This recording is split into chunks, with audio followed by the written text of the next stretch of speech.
No, I mean, there's a difference though, I think, between being mildly bored, but then there's another kind of boredom that I think you're talking about, which is, reading requires sitting alone by yourself in a quiet room. And I have friends, intelligent friends, who don't like to read because it's not just bored. There's an almost dread that comes up, I think, here, about having to be alone and it having to be quiet. And you see that when you walk into most public spaces in America, it isn't quiet anymore. They pipe music through. And the music's easy to make fun of because it's usually really horrible music, but it seems significant that we don't want things to be quiet ever anymore.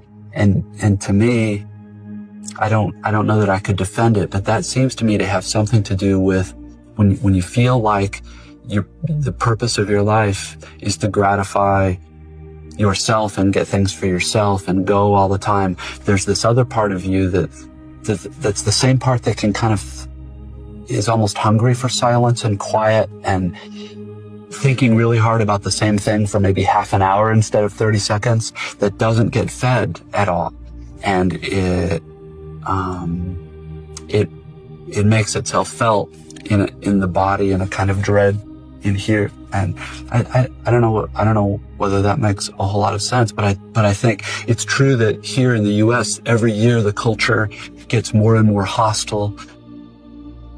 And I don't mean hostile like angry, it becomes more and more difficult to ask people to read or to look at a piece of art for an hour or to listen to a piece of music that's complicated and that takes work to understand because, well, there are a lot of reasons, but particularly now in computer and internet culture, everything is so fast.